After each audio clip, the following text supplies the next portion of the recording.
ever know your grandfather, John Driscoll, who was active with the Socialists, the two of them? Well, he did say he knew him, but he didn't elaborate on it at all. Now, another brother, a son of his, Tom, this was the son that had died, 2 or 3 years ago. He was 99 years old. And he was blackballed too. But of course he was young, and he left here and went to work in the oil fields in Wyoming. Ended up in San Francisco working for the street railway outfit down there, ended up being a supervisor for him. He knew of John Driscoll, and also I don't think he knew much about John Kane, because when I got acquainted with Tom Shannon, he had a kind of a mixed up idea how John Kane, not John Driscoll, but John Kane was involved with the company and the unions, and we had several disagreements over that, not very big ones. I didn't get into it with him because very opinionated person, that if he thought black was white, that was the end of it right there.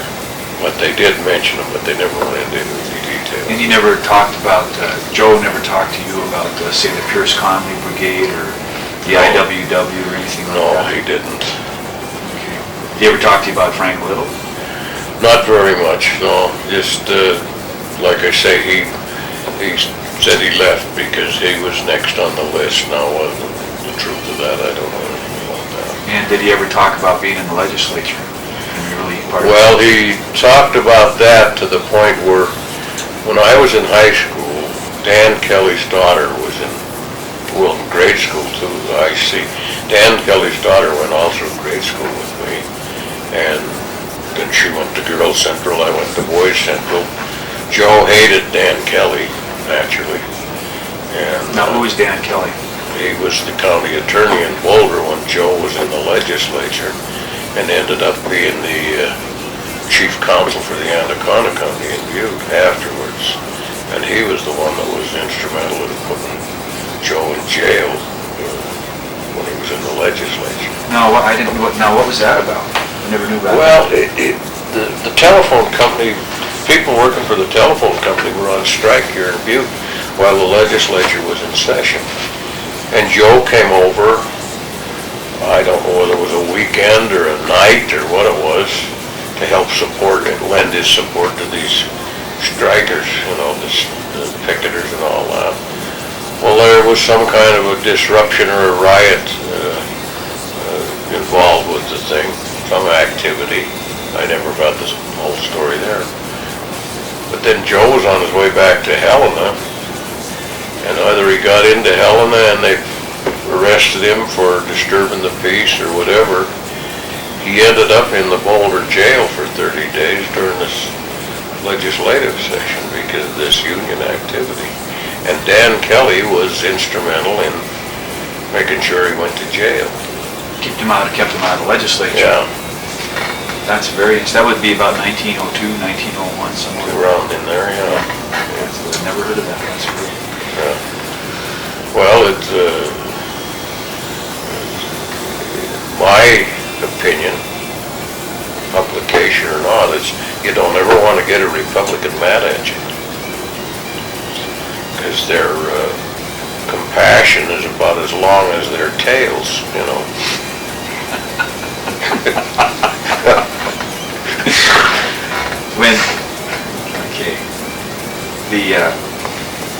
Your sister, we talked about your dad's brothers, but your sister had some family too. And, how many brothers and sisters did she have? Your mother had some brothers and sisters. Well, she had 2 sisters and 2 brothers, Jewel and Mary and John Bryant and Arthur Leo. Mary was the oldest, and then Jewel, and then Mother, and then John, and then Arthur Leo is Bill, as we called him. Now, were you close to any of those? Well, probably you would say close to all of them.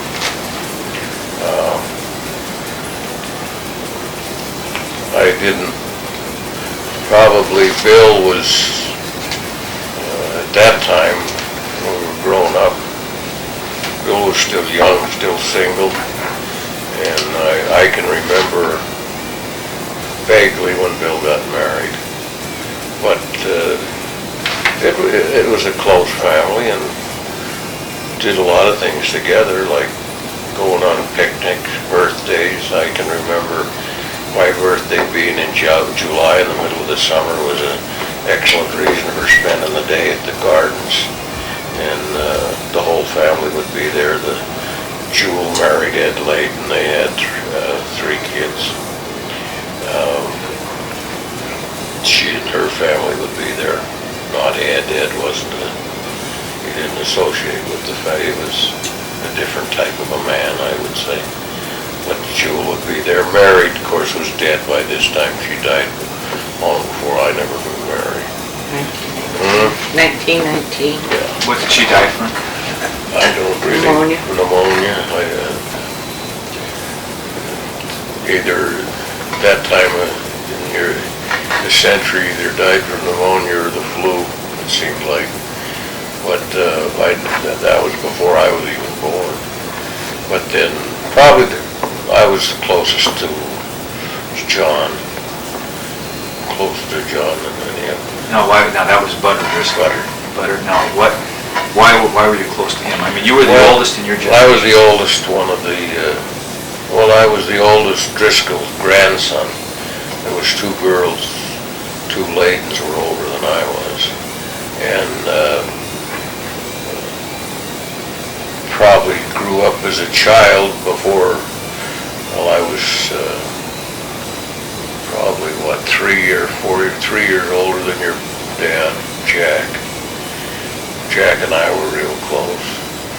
I was older than Jim Layden was about your dad's age. That was Jewel's son. And then everybody else was younger. But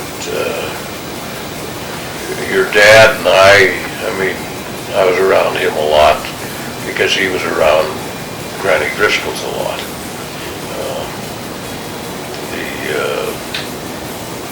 It seemed like there was always some of the family at Granny Driscoll's one way or the other. Whatever the occasion. Didn't need to be any occasion. They were close. So you were close to Butter, and when did you start following? What was his life like that you can recall? Well, Butter liked people. I mean, he lived to be with people. I can, in my mind, I remember 2 people that he ever got mad at.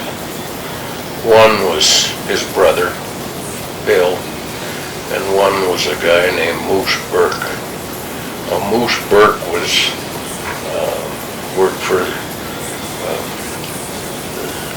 fellow Reardon, started KGIR, the radio station. And Moose Burke was a radio announcer, and he was a little guy, and he was not a bad person, but if he got a few drinks in him, he was the most miserable individual on the face of the earth. And your Uncle Bill was exactly like him. And Butter was the kind of a person that enjoyed people. He had a smile on his face all the time. He liked to be around people all the time. And got along with everybody. But when these 2 were drinking, they could send Butter into a rage. I mean, not a destructive rage, but he just couldn't put up with them. Because the 2 of them would... Butter had a reputation for his size. He probably was one of the best fighters in the city of Butte. And these 2, when they got a few drinks in them, thought that they were going to make heroes out of themselves by teaching Butter a lesson. Well, it wasn't in the cards. In fact, I remember one night in the Aero Club, the dump, Dugan's Dungeon, whatever you want to call it, where Butter was playing, he turned the fighting with Moose Burke over to me. because he was too busy to take care of Moose Burke. Moose was driving him nuts, and so he had me throw him out. Well, I was big enough to do it. But see, I don't remember when Butter started practicing dentistry. For some reason, that doesn't, of course I was pretty young when he did. But there was a combination of things at that time. When I got aware of how things were working, the Depression was on, the early 30s. And there was a lot of people with a lot of problems in Butte and no money. I mean, and I think that, looking back on it now, that Butter, when he practiced dentistry, saw probably a dozen people a day. Didn't fill the void.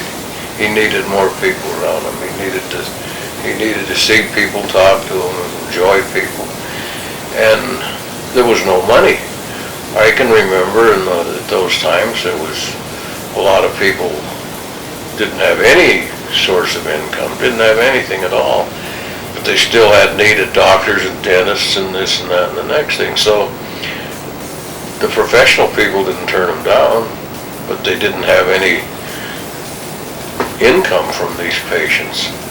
And I think it was more or less the case in Butter's case that he enjoyed doing what he did, which was entertainment, and it helped pay the bills better than the practice of dentistry did.